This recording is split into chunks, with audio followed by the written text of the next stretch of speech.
Today's daf we're going to be learning is Gittin Daf Nun Vav. We're going to get started. We're right in the middle of the Kamsa Bar Kamsa story. Okay, I want to just put in your head some things that I want you to be thinking about while we're learning, which is why is this story here in the middle of our chapter that we're talking about Tikkun Ha'olam. We got to this idea, we kind of introduced it with Ashrei Adam Mefached Tamid Umakshe Libo Yipol Bera'ah. Kind of always have to be planning out your next moves.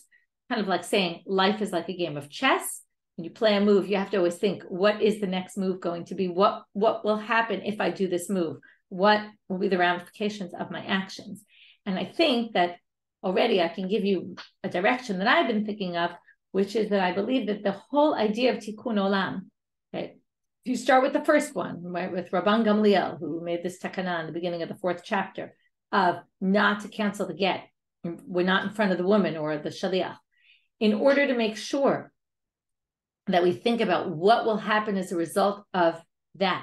Okay, people could do halacha, and here there's a really big something people grapple with all the time, which is sometimes what looks like the right thing to do and what we would call halacha, we always think is the right thing to do. Sometimes the halacha actually leads us to a place that we don't really want to be.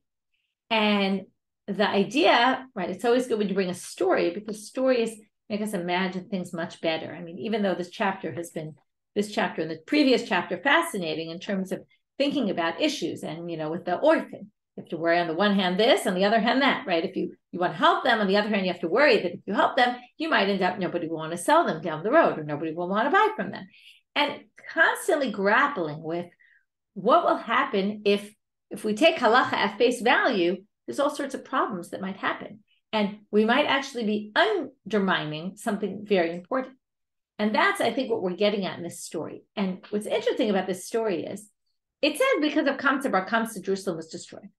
But I want you to think open-mindedly when we read through this, it's not exactly clear who they're blaming. First of all, Kamsa and Bar Kamsa are not fully to blame. Maybe Bar Kamsa. Kamsa certainly does nothing wrong. He doesn't even really appear in the story at all, other than he happens to have a very similar name to Bar Kamsa. And you're going to see all sorts of critiques on people throughout.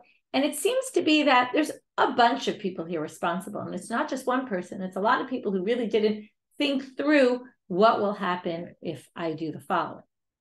With that, we're going to get started. We already started the story with Kamsa Bar Kamsa, 2 people with a similar name, but one is the most hated person among this person. You know, there's one making a meal. He hates Bar Kamsa. Bar Kamsa is his good friend. He tries to buy Kamsa, but the messenger goes to Bar Kamsa instead. Interesting, by the way, messenger making a mistake. We've been talking all about messengers throughout the Masechet.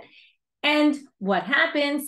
Right now, we're in the scene where he gets caught. He's sitting at the party, and the owner says, "What are you doing here? Get out." And then he says, "Well, I'm already here. Why don't you just let me stay and I'll pay my food?" Amar leh, starting from the top of our daf, lo, no, I'm not going to let you pay for your food. Sorry, but no can do. So then he says, okay, well, if you won't let me do that, you know, you don't want to do that, I get it. But why don't you at least let me, let me stay and I'll pay for half this huge banquet that you're having. Amar le, lo, he said, thanks, but no thanks, get out of my house. Amar le, I'll pay for your entire meal. Amar le, lo, he said, no way. Not to be picked him up with his hands, stood him up, and kicked him out. Now, Bar Kamsa is very humiliated. And not only that, but he says, you know, there were a lot of important rabbis here.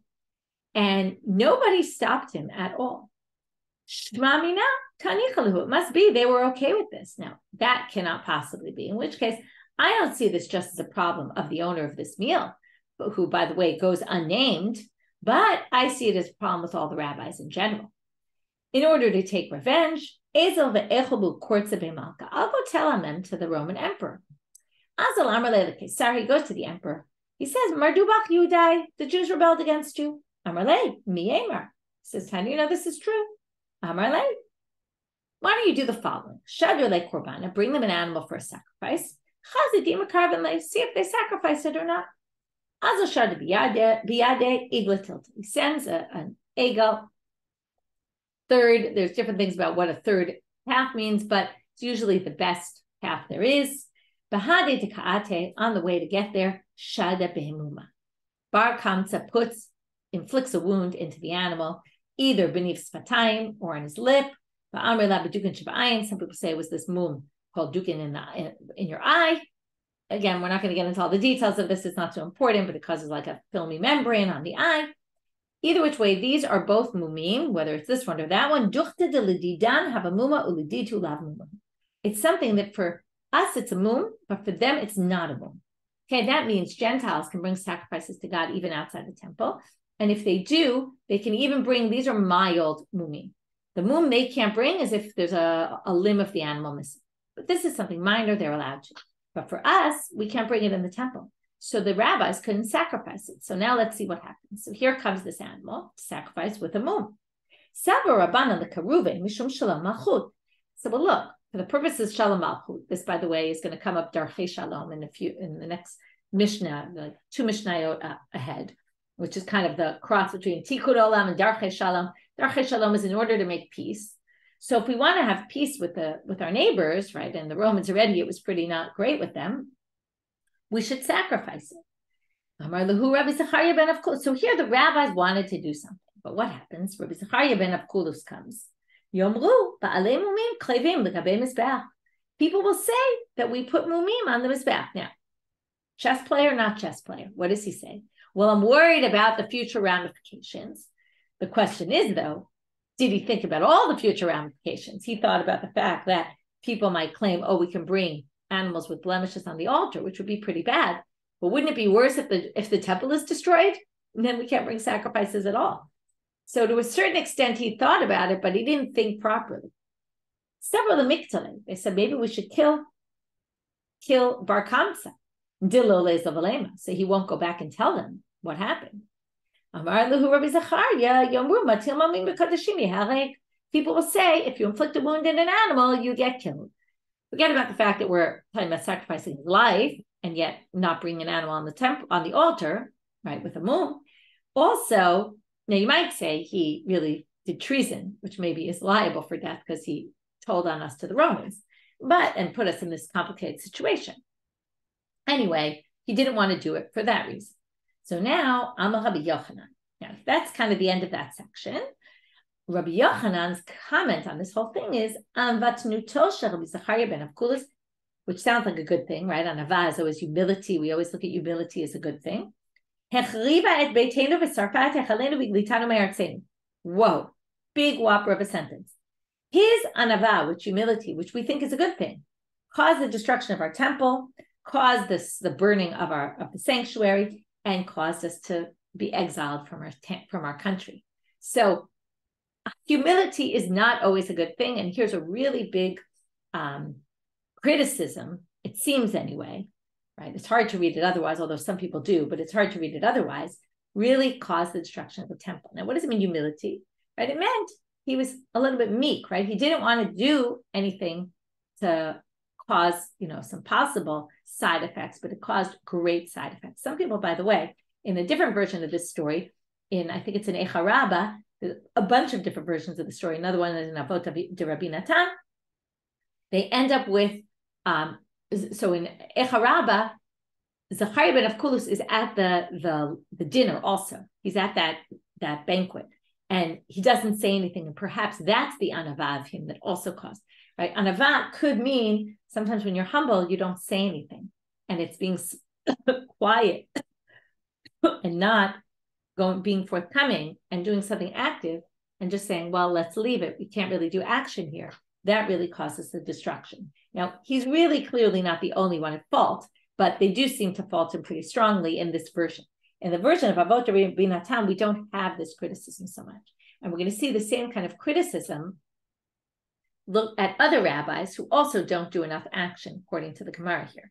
So again, it's interesting to see, these are all what we call parshanut. It's translation or it's interpretation of who really is in the wrong here. So the story continues. Shadar ilave l'niron kesar. We're going to have a long story. The story is going to continue still till tomorrow. So now we have Shadar ilave l'niron kesar. So then they put ahead of the Jews, Niron became the emperor. Kikaate, when he got there, He said, he shot an arrow to the east. The arrow fell in Jerusalem. He shot an arrow to the west. Arrow fell again in Jerusalem. He shot arrows in all four directions. Said, wow, this is a sign from God that the Jewish people need to be destroyed. So he catches a kid on the street. This is classic. Kids are always learning psukim, and often people ask them, what's your pasuk? What are you learning today in school? And it's always a message. There's always some hidden or maybe not so hidden message to the person who asked the question.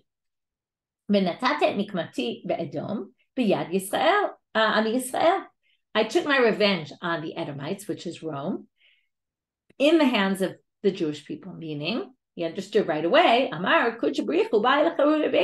he wants to destroy his people's home, right? His own home, which is the Beit HaMikdash, and he wants to do it using me, and then he's going to destroy me. I don't want to get destroyed. So he runs away and he goes and converts. Okay, conversion is going to come back later in the daf as well. And from that conversion came Rabbi Meir. Okay, he converts, becomes Jewish, and he has Rabbi Meir. Why Rabbi Meir specifically, I don't know, but I'm sure there's what to say about that.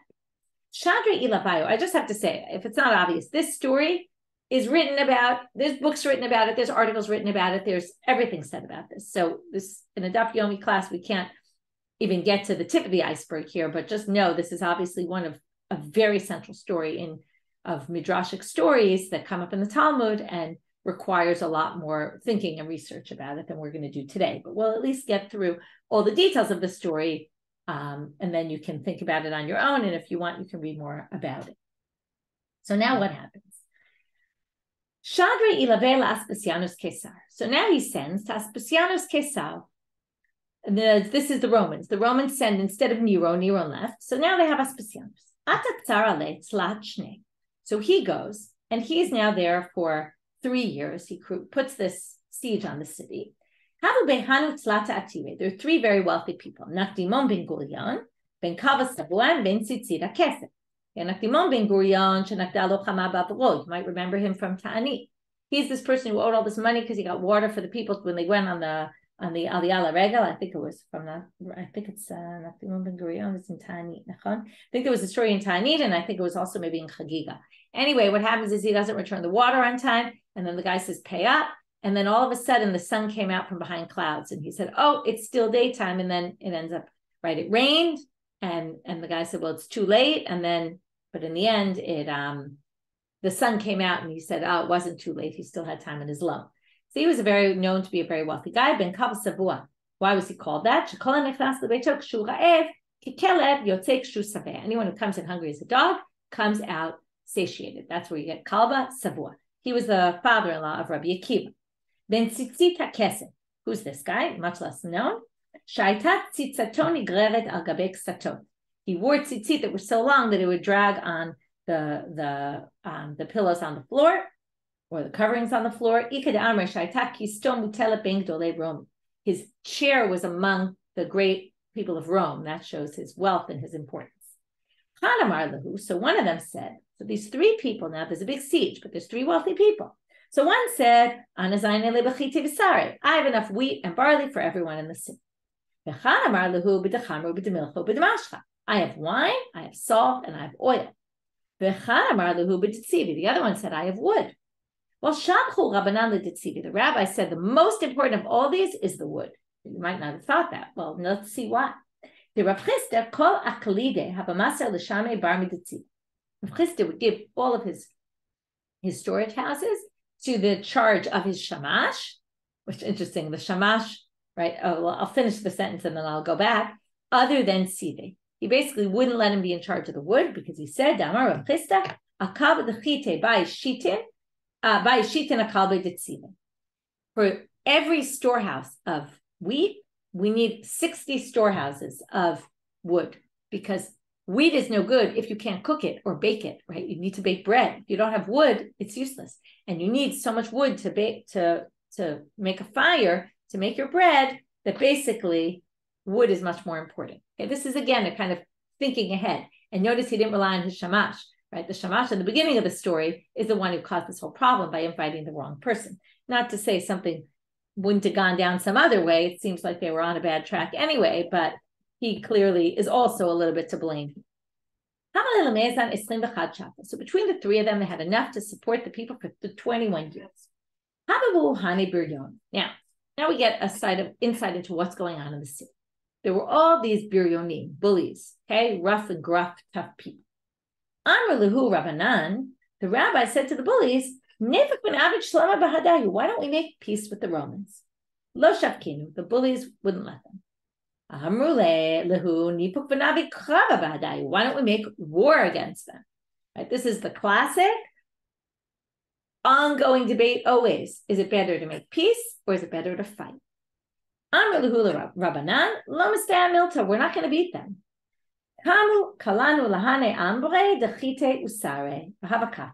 They went and they burnt all the storage houses of wheat and barley, and people had nothing. There was a huge famine.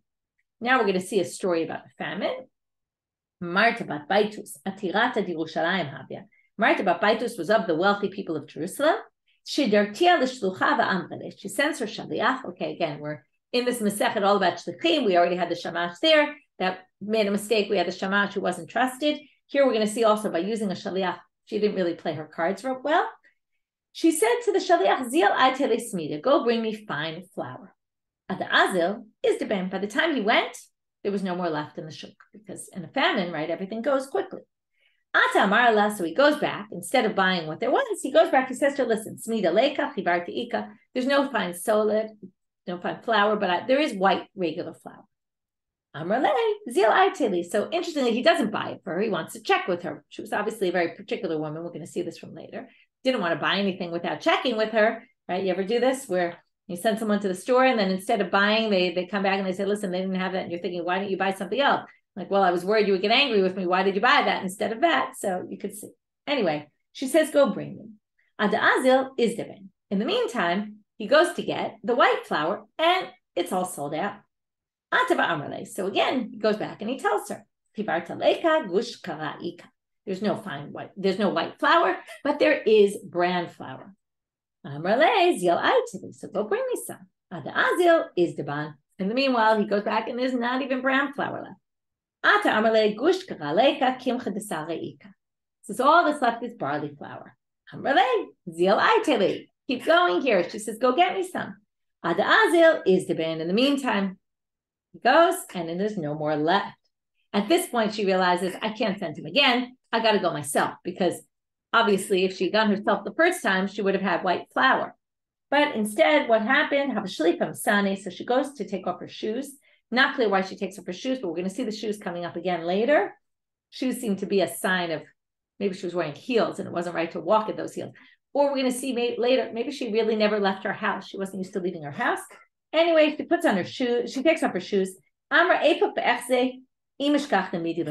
go myself and see if there's anything possible I can eat.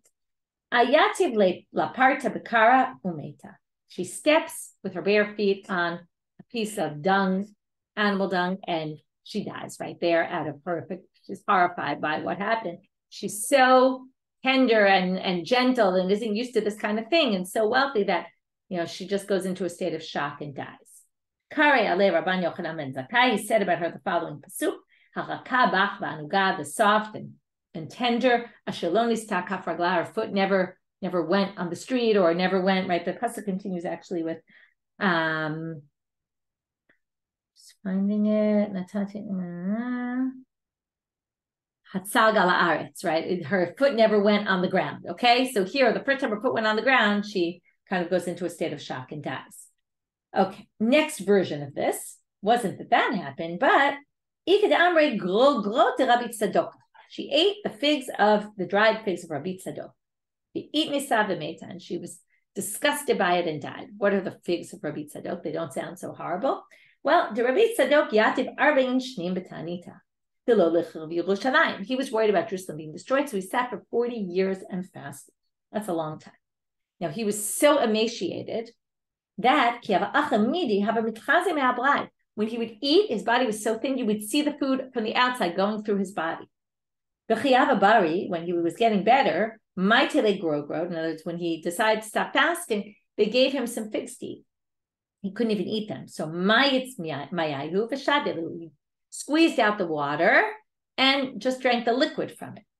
Okay, and then they basically were disgusting figs that were in his mouth before, and they say because he was so sick, he had it had a bad odor to it, and from the odor she died. The point is this, right? It's painting this horrible picture of what the streets looked like in the time of the Korban, as she walked, and there was dung on the streets, and there were these disgusting figs that he had spit out of his mouth, and there was such poverty and such, it was, and the rich became basically poor. When she was about to die, she took all gold and silver, she threw it into the shuk. She said, what do I need these for? This is where, to fulfill the pasuk where it says in Yechezkel, people are going to throw their silver into the streets. Now we get to a very famous story of Rabban Yochanan ben Zakkai. It starts off with Abba Sikra. Who was Abba Sikra? We're going to learn right now. Reish B'Yonei Yerushalayim. He was the head of all these bullies in Jerusalem that were causing this whole problem and wouldn't make peace with the Romans. Again, whether they're the cause of the problems or the Roman or the rabbis who want to make the peace of the cause, it's tough to say. But clearly these guys were bullies and weren't looked at very fondly by other people, right? They clearly are causing, number one, like a civil war within the people, and they have put this siege up on the city also. Like the Romans had a siege, but also the Biryonim weren't really letting people out either, and we're going to see. So now, who was Abba Sikra? He happens to be Bar Achte to Rabban Yochanan ben Zakkai. Very surprisingly, he's the son of the sister, the nephew of Rabban Yochanan ben Zakkai. We're going to end our daf today with also someone's nephew. Interesting because we had the niece, the Bar Achoto, and here's the Ben Achoto. Okay, we had the Bar Achoto with Shema Yachpel, Bar Achoto, and the whole payroll issue. Anyway, here's the nephew. Shalachle. So Rabban Yochanan ben Zakkai was on the other side. We basically have the Biryonim on the one side, the rabbis on the other. Rabban Yochanan ben Zakkai says to him, Tabit sina legabai. Come secretly to me. I don't want anyone to know, but let's just meet in secret and try to work something out. Ata, he comes, Amar lei, ad emet aviditu hachi, b'katil tulela alma b'kafna. Look, you caused this whole famine. How long are you going to keep us in this famine situation? Amar lei, my avid. He says, what do you want me to do? Now, remember, he's the head of the Biryonim here. So he says to him, Diyamina luhumidi katluli. The Biryonim will kill me if I say anything. So basically, he says, my hands are tied. You see, even their leader isn't operating as a leader. Amarle, chazili takanta ledidi di. Why don't you come up with a solution for me to leave the city and help get me out, smuggle me out? Efshar dehave hatzalaporta. Maybe I can save a little bit. Amarle, right? This is a foreshadowing of what Rabban Yochanan ben Zakkai does. Or not necessarily a foreshadowing, but this is his plan from the get-go. Amarle says, okay, fine, I'll help you. This is what you should do. Make believe you're sick. And everybody will come to see how you're doing. Put something that smells disgusting, like a dead carcass of an animal or something. Put it in your bed underneath. Nobody will see. And they'll smell the stench. And everybody will think, they'll think you died. And then your students will come in. And you won't let anybody else in at that point. Make sure only your students come in at that point. They kick everybody out. Because then they'll notice that you're light. And dead people weigh a lot more. Everybody knows that live people weigh a lot more than live people are much lighter than dead people. So basically, make sure it's your students who carry you out and they know the plan. So what happened? Avid Hachi does exactly that. Nichnas bo Rabbi Eliezer mitzad echad, Rabbi Yeshua mitzad acher. He has Rabbi Eliezer on one side, Rabbi Yeshua on the other. Himatu lepitra. So now they're trying to smuggle him out. They're taking out the dead body to bury outside the city. And ba'u lemidkare. They want to stab him, the people at the gate. Amar lehu. So Abba Sikra's with them, and he says, Yomru Rabban dakaru. They're going to say that you stabbed Rabban Yochanan ben Zakkai. Don't stab the body. Why do they want to stab the body? They wanted to make sure he was really dead. So he said, oh, don't stab the body. People are going to say, now who the people are, it's not clear. The Romans, maybe they're scared of, or maybe the other Biryonim are going to get upset with them, the people. They wanted to at least push the body to make sure he was really dead. They're going to say, you pushed the Rabban. He was a very well-respected person, even among the Biryonim.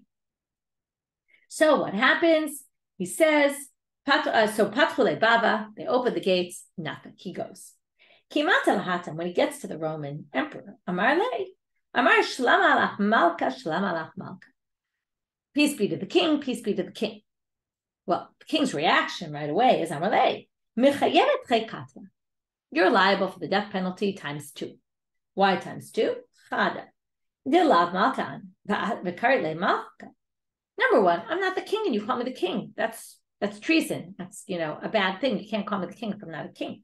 Vitu, and furthermore, Imalkan, if I really am a king, why didn't you come to me all this time? Why are you only coming to me now? Amar lei. So comes Rabban Yochanan ben Zakkai in a classic Gemara way, says to him, I have an answer for you, for each of your claims. Number one, to come Talav Malkan, you said I'm not the king. Well, Ibra Malkat, really you are the king, which Rashi says means you will be the king, and we'll see that very shortly. Di'i lav Malkat, because if you're not the king, well, then Jerusalem's not going to be given into your hands. How do I know that? The Lebanon, which we're going to see in a minute, means Jerusalem, will fall in the hands of someone great. And what is great? Ein adir el hamelech. Dichtiv haya adiro mimenu. There's a different pasuk which says adiro mimenu, and it's pasuk Miriau umoshlo mikirbo yetzim. So it compared the adir and the moshel. Moshel is the ruler, which is the king. So here you see adir is the king. And Lebanon, el Beit HaMikdash, shene'emal. The Lebanon is the temple, because it says, Ahar hatov hazeh v'halebanon. Okay, which is a pasuk in Tvarim that's taken a bit out of context, but they say that Lebanon stands for Lavan, white, in the temple, or at least one of the explanations. What's the connection? The temple, your sins turn, right, your sins become white. You get cleaned, atonement. Anyway, Lebanon is a reference to the temple. So there you have it. Jerusalem, the temple, will fall in the hands of the ruler, which is the king, and you must be the king then. Secondly, if you say, if you're the king, why didn't you come until now? It's the Biryonim who wouldn't let me. I tried to, but I couldn't get out. Amar lei said to him, this is an interesting answer, and there's two different interpretations really, or maybe even more. But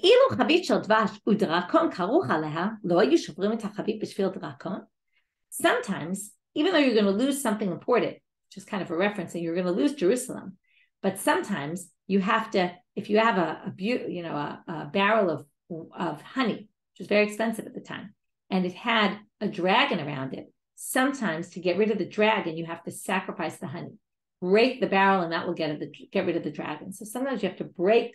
You might have to lose your city, Jerusalem, but in order to get rid of those Biryonim that are in charge of you.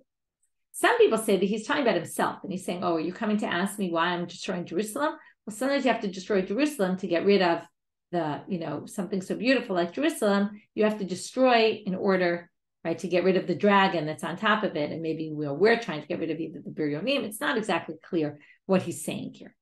But the simple reading seems to be that he's telling him, sometimes you have to break the barrel to get rid of the dragon, and that you really could have gotten rid of the Biryonim in that way.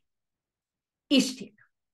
Here comes another silence. Okay, we have a lot of silence here. The rabbis didn't say anything with the Bar Kamsa story, right? Here we have Rabban Yochanan ben Zakkai. Okay, Rabbi Zachariah ben Avkulus, he didn't do anything, right? He was silent. He thought of doing this, he thought of doing that. In the end, he doesn't do anything. Okay, so there's silence and there's lack of action.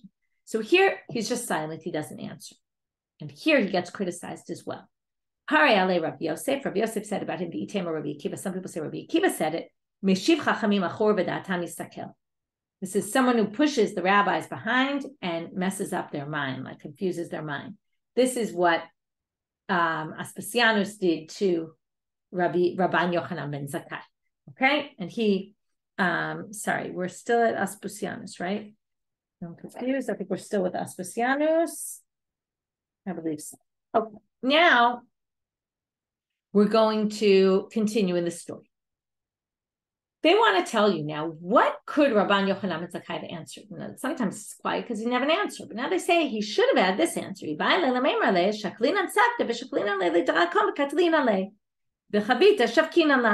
There is a way to do it where you protect the barrel. What is it? You take a tweezer, like a tongs is a better word. You take tongs and you pick the dragon up by the tongs and you kill him. And then the chavit is saved. So maybe what he could have said was, listen, I was waiting for the opportunity to catch the dragon and move the dragon without actually having to destroy the city. In the meantime, a messenger comes from Rome, further messengers. Amarle kum demile Kesal, get up, he says, Aspasianus, because the Caesar died, the Roman emperor died. And the important people of Rome want to bring you back to be the head. So he's going to be not just the emperor here, but the emperor in Rome. So now here's the fulfillment of Rabban Yochanan ben Zakkai's words that you're going to be king, which, by the way, I'm sure he figures out right now, wow, this guy must know what he's talking about because he did tell me I was going to be king. And the second time Rabban Yochanan ben Zakkai is going to prove himself to him is in the following story. So now he's wearing only one shoe. I told you, well, we're back to the shoe issue. Don't know why he was wearing one shoe. He wants to now put on the other shoe. He's about to go back to Rome. He's got to wear his shoes. Lo ayel, it doesn't go on because his foot swelled. If he tries to take off his other shoes so he can buy two new shoes that are matching, it won't come off. Amal, my high, he says to Rabban Yochanan ben Zakkai, what is this? Amar le lo titzter, don't feel bad about this. Shmuat tova atelach. You heard good news. Dichtiv shmuat tova tigashen etzem. Good news, and the Pacific says, causes your bones to swell.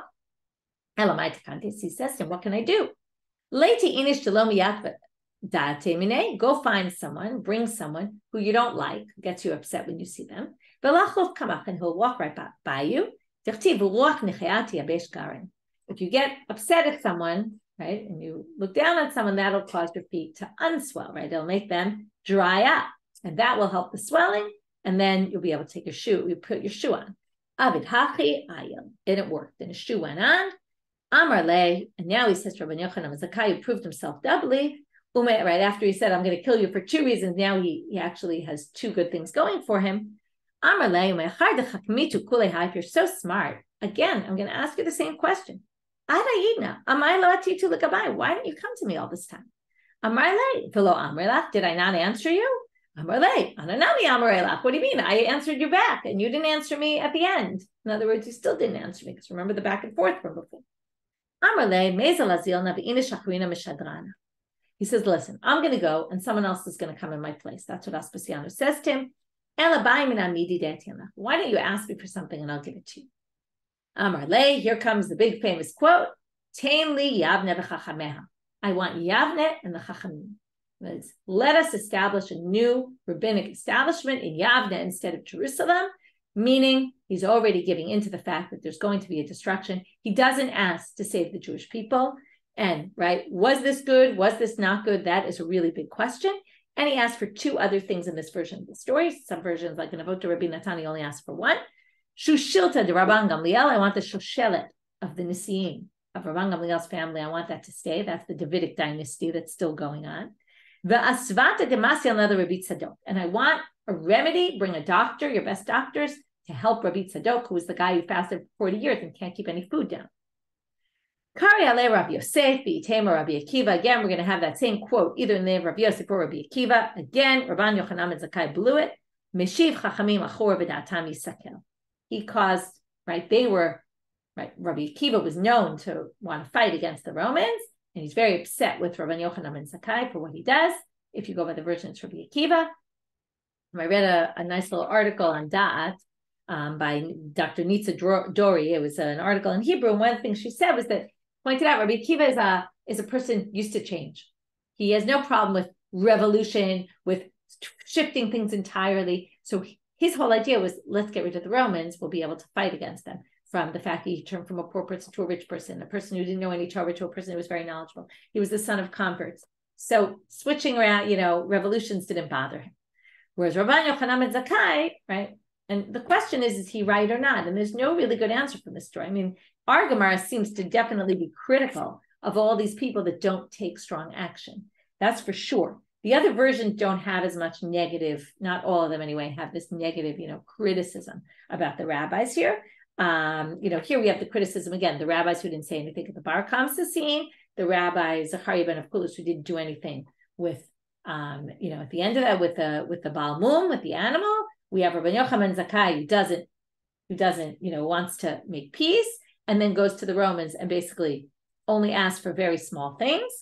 On the other hand, there's reason to believe, and she also develops this in the article, that number one, it's pretty clear from Nero, and you already see, he saw this, right? The Jews were going to be destroyed. He shot his arrow, it kept going to Jerusalem. And the hatred between the Biryonim and the other and the rabbis is so clear. There's like a civil war inside. It's not rectifiable. And it seemed like the end was clearly going to happen. And maybe Rabbi Yochanan ben Zakkai was right in saying, I got to get what I can get. And I want to make sure the Jewish people have continuity without the temple. And he sets up the basis for that by asking for Yavne and Chachameha. And he basically enables, and we see he succeeded because the Jewish people did continue to survive even without the temple. So it's very interesting to see, right, the lack of clarity here about what was right and what was wrong. Let's continue in our story. Ibaile l'meimar l'shavkinu hadazimna. He should have said to them, right, and this is the critique of Rabbi Akiva, he should have said to him, leave us this time, right? Don't destroy our temple. Behu savar, and he thought, Dilma kule hai lo avid. Maybe they're not going to, if I ask for that, they're going to say no way, no how. But salaportin avid lo avid. There's not even going to be a small chance of saving the people. But asfat, right? But I can at least ask for some small things, and that's what he got. So again, we don't really know what's right, what's wrong. What remedy did he get? Yom Kamash Gua Maya Depari. The first day they gave him water with bran. Lemachar Maya de Sipuka. The next day, water with bran and some flour mixed in. Lemachar Maya de Kimcha. The next day, water with flour. Ad Rivcha Mea Porta Porta. Until slowly his stomach got used to eating food, and then he was able to eat normally. Azal Shadre Letitus Harasha. Now Aspusianus leaves the scene, and Titus, the Rasha, comes in. He's the really bad. Amar, and he says, Ayeh Elohemo Tzur Chasayu Bo. Where is your God, who is the rock, who's supposed to be yourself, who's supposed to protect you, who you trusted? Zet Titus Harasha. This is him. He basically said, your God is not anywhere to be found. Ma'asa, what did he do? Tafas Sonabiyado, he took a prostitute by the hand. Nichnas the Beit Kodesh Kodeshim. He goes into the Holy of Holies, where only one person is allowed one time a year. He goes in. What does he do? He tzia Sefer Torah. He opens up a Sefer Torah, unrolls it in the Kodesh Kodeshim. Avar Aleha Avera, and he goes and he has relations with this woman right there in the Kodesh Kodeshim on a Sefer Torah. Could you imagine? Right, a more horrible scene. The Natal Saif, and he takes a sword.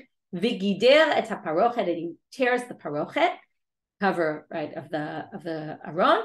V'nasa nes vayad dam bevatzbeitz biyotze, and a miracle happens and blood starts streaming out of the parochet. But what's the blood? Some people say it was the blood that was in there from the Kohen Gadol would sprinkle the blood of the par and the seir on the parochet, and there was a whole debate. You might remember this. We had a debate in Masechet Yoma. Was it sprinkled on the parochet or on the floor in front of the parochet? And then I think it's Rabbi Eliezer, Rabbi Yossi, who says, I was in Rome and I saw it in their treasures, which if you don't know what story that is, we'll get to it in Me'ila Daf Yud Zayin. We have a while, but a fascinating story where he actually ends up in the storage house of the Romans, and he sees the parochet and he says there's some blood on it. So that clearly is, I'm thinking of that story when I see this, about the blood. It's interesting. Nobody thinks it's the blood from when he stabbed it, and maybe just the stabbing of it caused blood. Some people say what the stabbing did was cause the blood that was in it from those other things to come out.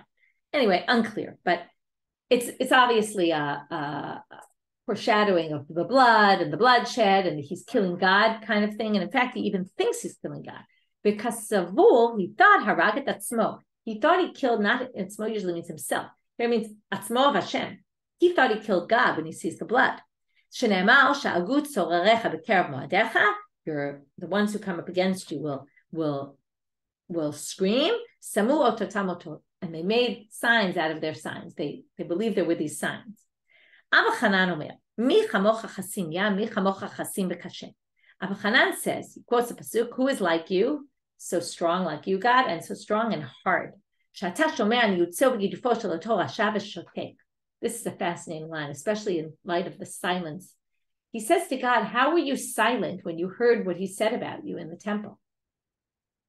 But yet God was silent. This is what people say about the Holocaust, right? God was silent. Where was God? This is like a way of saying, God, why were you silent? Now, either it's saying maybe there are times that one can be silent because look, God was silent.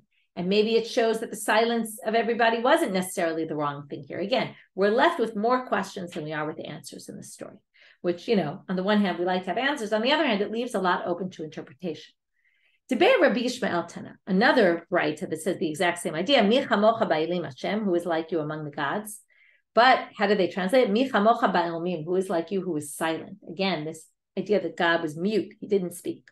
Me'asa, what did he do? Titus. Natal et haparochet v'asao kemin gargutni. He took the parochet, he made it like a basket. He took all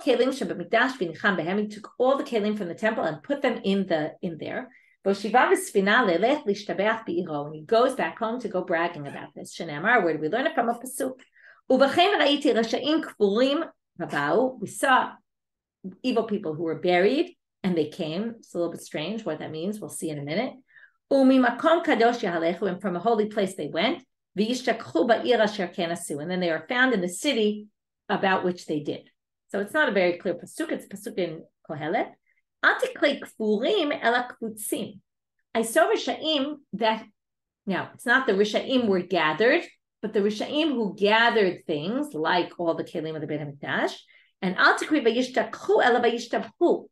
they went and caused others to praise them if they bragged about these things in their city.